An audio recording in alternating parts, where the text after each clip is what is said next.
Hello, everyone. Welcome to the Next Gen podcast.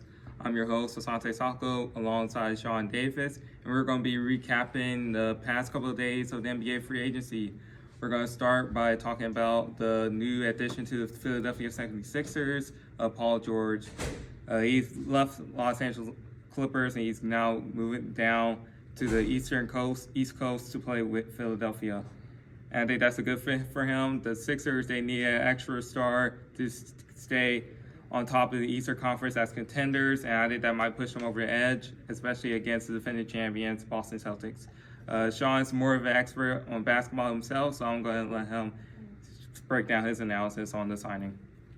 Yeah, I think it makes a ton of sense for Philly to get that done, especially when you look at like the Knicks, how they got better with the Mikal Bridges trade and re-signing OG Anunoby.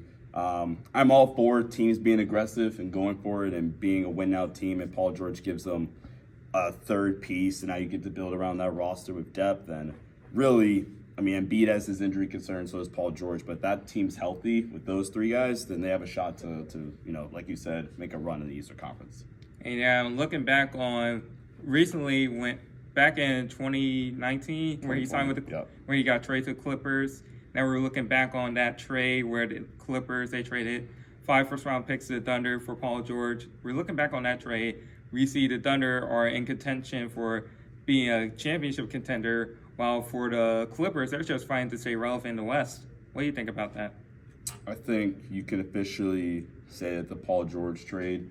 I know a lot of people like to say that, well, it was Paul George and Kawhi because you got Kawhi because they landed Paul George, but I think you can now say it's probably one of the 5 worst trades in NBA history, at least since like the 2000s, where they gave up all those picks. I think the Clippers still owe the Thunder picks. They traded Shai Gilgeous-Alexander, who's, in my opinion, a top 5 player.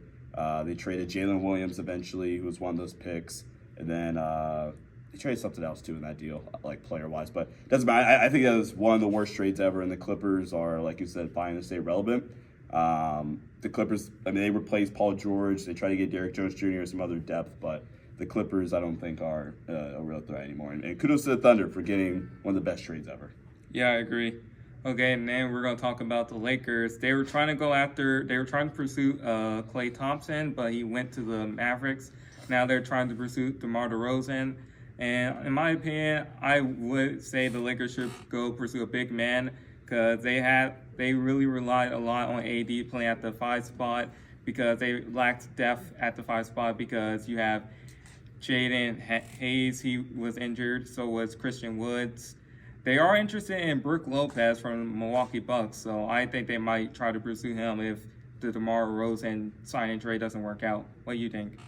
I don't think they're going to go after DeMar anymore. I think the Bulls are being a little stingy with how they view DeMar DeRozan. The Lakers also reportedly don't want to offer a 3-year deal to DeMar DeRozan, which would be the deal if they completed a sign and trade. So I think the Lakers are off the DeMar DeRozan path personally.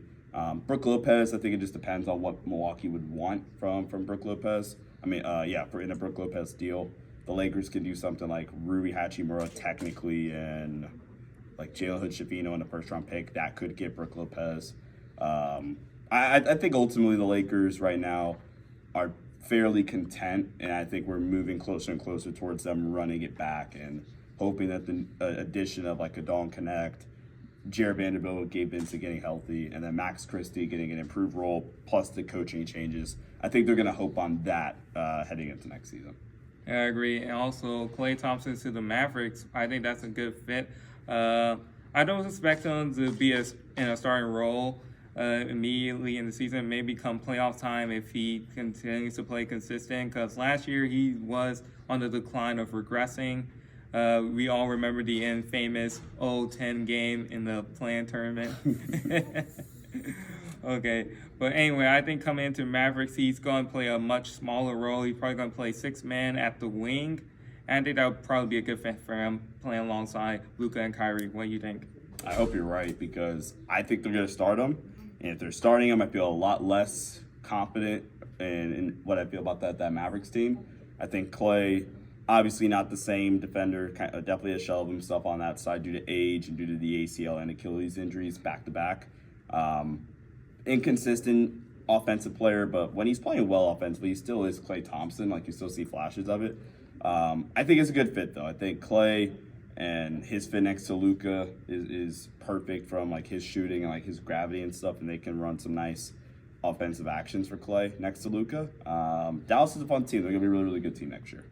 Okay, and then we have the Boston Celtics extending Jason Tatum and Derek White. That making them the third most expensive team in the NBA.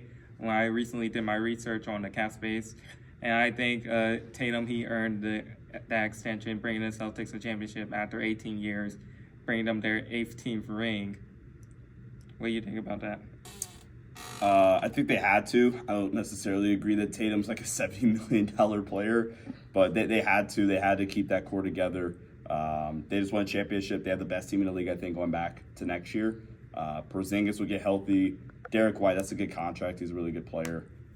So yeah, I mean, Boston had to. They had to bring those guys back at the end of the day.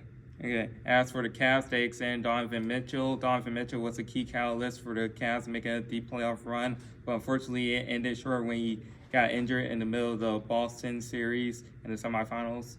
So I think it was worth giving Donovan Mitchell that extension, but I remember Garland did say he would request a trade if Donovan Mitchell got an extension, and it kind of makes sense because ever since Mitchell came to Cleveland, his numbers have declined because he's no longer the number one guy in Cleveland. It's Donovan Mitchell. He pretty much has to try to run the offense.